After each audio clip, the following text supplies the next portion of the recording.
I like this. This looks nice. We can remain mysterious.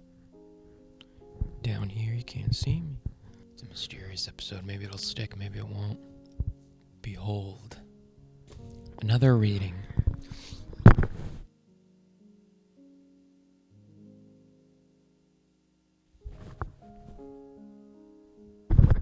We're leaving it. We'll just change the view. We'll change the angle every episode. All right, let's get started. Let's begin. We are here. Was this the 5th week? I'm losing track. We're 5th week. Meditations. Let me get you in the light. Meditations for mortals. All right, there's the screen. That's what got you here. The thumbnail. So we're gonna be reading in the dark today. Little quiet, little different. I like to create a new energy, new vibes. Just move around a lot. I don't like to be stagnant here. Okay? You know that by now. If you've been here tuning in for the 100th time by now. Had to have been that time. We're on like 209 videos, so you're probably here for the 100th time and you didn't even know that. So congratulations to you for showing up to this. All right, the purpose of this series is for me to... Dax, you can come up here. Just stop interrupting me. The purpose of this series is the purpose of anything. Exactly. So I don't need to answer. You know the answer. We're going to read to my cat here, little Daxie. She's here to take over. We're looking good. We're feeling good. We're warm. We're snuggly. Let's begin. Today's day 6. Day 6, you can't care about everything. It's a good start. You can't care about everything. There, you get it right there. Right there. You can't care about everything. We'll remain in the light up here. Enough foolery. On staying sane when the world's a mess. The art of being wise is the art of knowing what to overlook. William James. Dax, yes. You're interrupting me we are at work here. Might not look like it, but we are.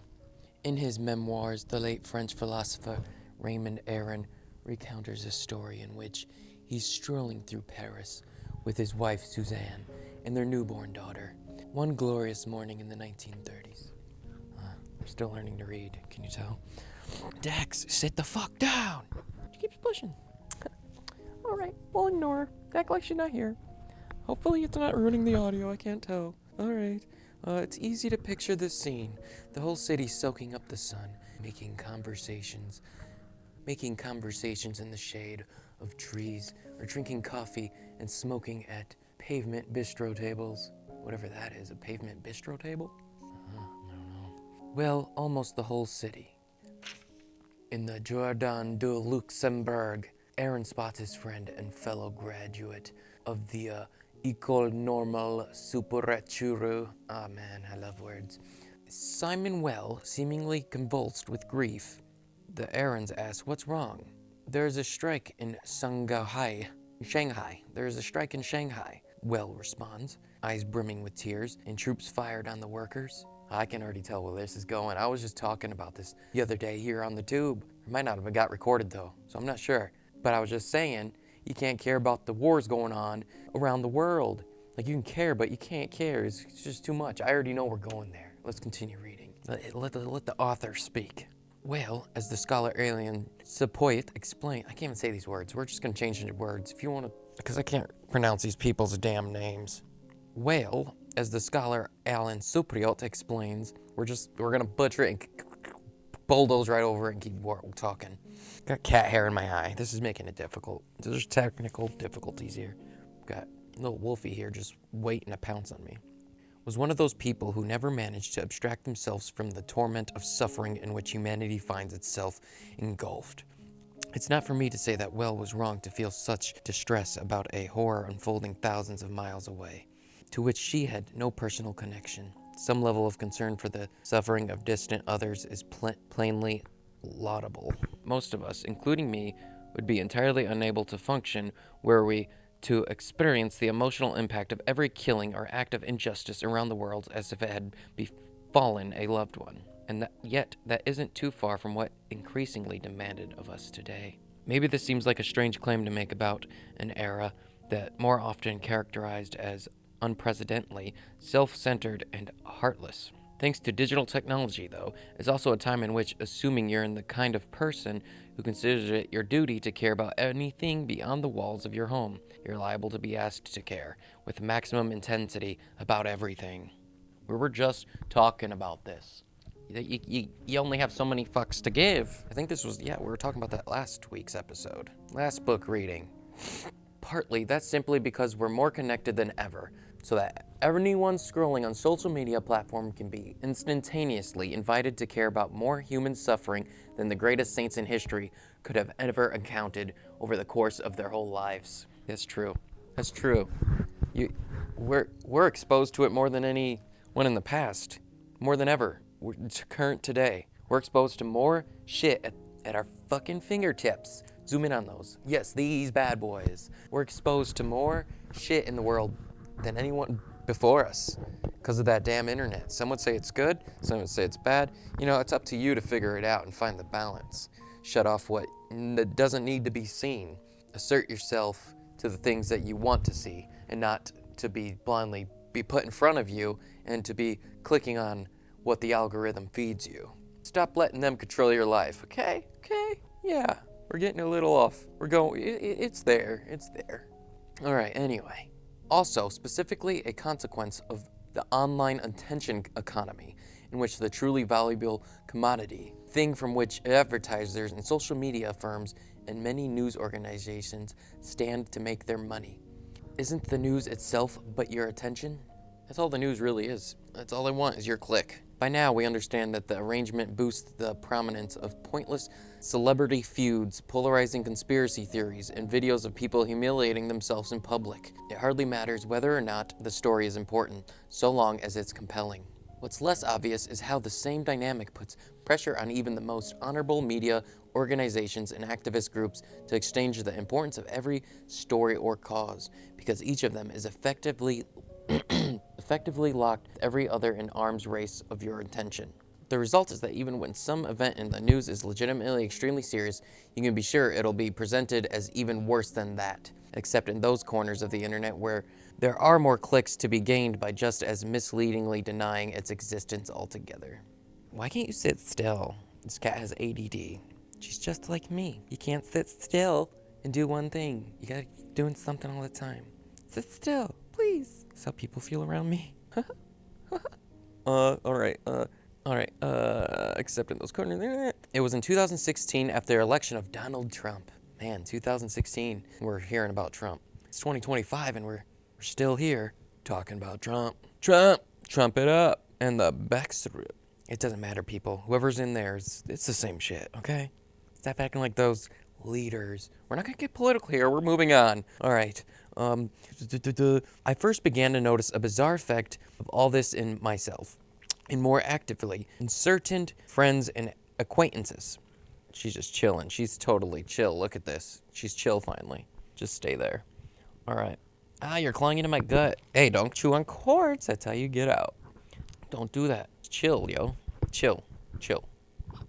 You can have the mic, not the cord.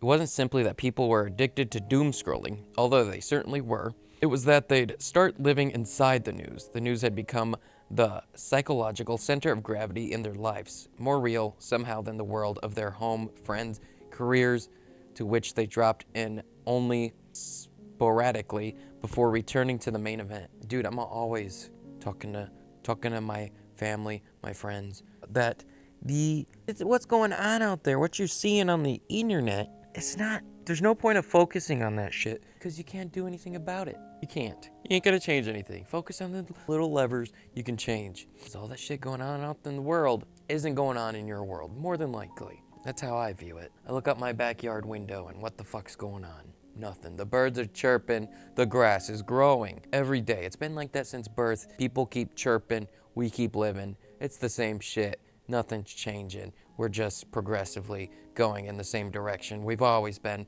since humanity's been around, okay? This is the best we got, all right? It's not gonna get better. Let's keep reading. Where were we? Friends, careers, dropped only sporadically.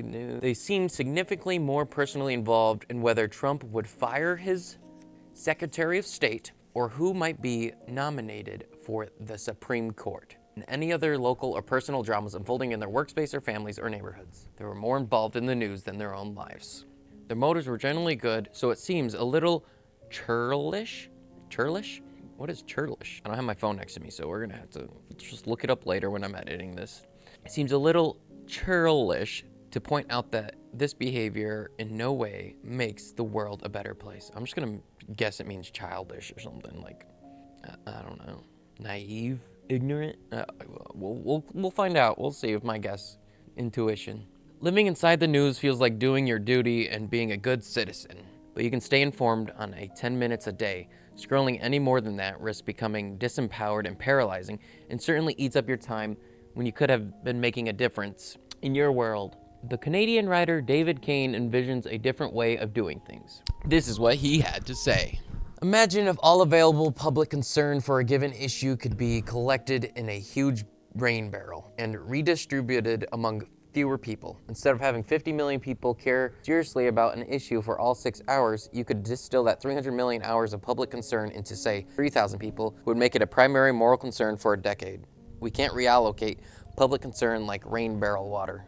Maybe each of us within ourselves can become a little more focused. Imagine if it was normal for each person to focus 10 minutes as deeply on 1 or 2 issues at a time, rather than taking on an emotional burden of dozens and feeling helpless about the state of the world. Good way of putting it. In other words, pick your battles. Pick your battles. By embracing your limitations in this way, you'll be in a position to do more to fight the battles you do pick. It's true, you'll have more energy because you're not fighting every fucking battle. You only have so much energy. Can't care about it all. I have a finite resources up here. You don't got infinite time. All right? And back to this news thing. Like, I like how he said it feels like you got to stay in tune and like you got to be a part of it. If you want to be a good human being, you got to keep up with the news. No, you don't. You don't have to care. It doesn't affect you. You don't have to feel like a bad person if you don't keep up with the modern state of the world. It's always doing the same thing anyway. You don't have to have opinions on things that don't affect you. Like, I used to think growing up I had to have an opinion. Like, I had to think about abortion. Is it bad? Is it good? I don't fucking know. I don't have to abort. It's not my problem. It's not. I don't have to have such a strong feeling. But growing up, everyone around you makes you feel like you gotta have an opinion here. Guess what? Why don't you just leave people alone and do your own shit? It's that simple. Do your own shit. Worry about your own shit. I know. There'd be people like, well, if we all do that, then we'll let the other people ruin the world. And people like you suck. All right, shut up. I don't care. Say what you want. I'm moving on. Say your words. I don't give a shit. All right. Okay. All right. All right, be a good person. It's not that hard. And you know, talking about abortion, you don't think those people who do abort don't feel anything? Huh? You think they just do it and they're like, yeah, I'm a good person. Like, everyone has to deal with the choices they make, all right? So those people probably feel like shit already, and you're just making them feel like more shit. And guess what? The world's just shit, and you didn't do anything. No one's doing anything. You're causing more harm. Don't listen to me. I'm a 29-year-old dweeb on the fucking internet. Why'd it get darker in here? Oh, the light shut off. Huh. Well, I'm not getting up and changing it because I don't care. We're continuing on. And I'm comfy. I got a cat on me. It's warm. We're chill. We're talking about abortion in the dark. Abortion in the dark. Where were we? I think we're on the end. We're almost done. The yap's almost over. Where were we? I lost it. You got me. By embracing your limitations in this way, you'll be in a position to do more to fight your battles you do pick, and also thereby to feel better about yourself than the person who tries to care about everything. I feel like this is just such a good book. I'm just saying shit ahead of it, and then it's saying what I want, but it's saying it better than me, because this guy knows how to write. I know how to read, kind of. Let's continue. Than the person who tries to care about everything, who may be largely focused in any case on trying to show that he or cares about everything. My favorite example here concerns a former sneaker firm executive and dedicated Trump opposement named Eric Hagerman, profiled in the New York Times in 2018, where he was presented as a kind of anti-Simone? Oh, an anti-well. Instead of trying to absorb the whole world's pain, he'd opted to live as if the upheavals in America public life weren't happening at all. He consumed no news whatsoever, and when he left his home in rural Ohio to get coffee and a scone from his local cafe, he wore headphones playing white noise, so he couldn't hear fellow customers talking politics. Unsurprisingly, news outlets condemned him as a whining liberal, while progressive ones labeled him a monster of privilege. You just can't win. You can't win in this world. They'll tie you up and throw you down, throw bricks on you and throw you in the water. That's how it feels. Don't speak your mind. Stay quiet. Don't do it. You'll end up, there'll be a side fighting you. You pick a side, no matter what you do, there's a side fighting you in this world, okay? It's true. You can't make everybody happy. Can everyone make you happy? No. So you fucking wake up, you dipshits. If you don't like the guy you see, that's normal. Accept it. Stop trying to eradicate it. Oh, he's talking politics. Shut up. Who cares? Wake up. Go to sleep. Do it again. Okay, they accused him, blah, blah, blah. One journalist disparaged Hagerman as the most selfish person in America, and further fumed, not everyone gets to be ignorant. People whose families are being torn apart don't get to be ignorant. People who are affected by gun violence don't get to be ignorant. Well, guess what? Not everyone has to deal with your problems. That's the thing. Now, the whole world doesn't have the same problems. It is used to be said certain horrifying news events that if you're not outraged, you're not paying attention. But that's a relic of time when people had attention to spare, and when it wasn't invested interest of media outlets to stoke as much outrage as possible. In an age of attention scarcity, the greatest act of good citizen may be learning to withdraw your attention from everything except battles you've chosen to fight. Damn. They're laying down some facts here. So that was day. Ooh, we scared the cat. Sorry, Dax. It's okay. Nothing's going on. That was day 6. Thank you for joining me on our read. I hope you enjoyed. If you're gonna take something away, if you made it this far in the video, you're gonna take something away. You can pull away. It's like when you're arguing with a friend. When you're arguing with a friend, are you trying to argue with them for the sake of just boosting your own ego and winning an argument? Do you really care about what you guys are talking about? You probably don't, and it's in front of you and it's something to do. You can withdraw. You don't have to care. You don't have to care, okay? You only have so much cares to give. Care about the things that really matter. And it's a practice. It's a practice. Get good at it. Keep living, or don't. It's your choice. It really is. No one's gonna convince you to not keep living. I don't know how we got here, but I'm here to say, why not do it tomorrow? I don't know how we're here on suicide, but we cover a lot of things here. Abortion, suicide, news. All right, stay informed, don't be informed, blah, blah, blah. So I'm gonna go put this video together, and now it's out. You're welcome. I enjoyed it. You enjoyed it. I know you enjoyed it. If you're hearing these words, you enjoyed it, because you're this far into it.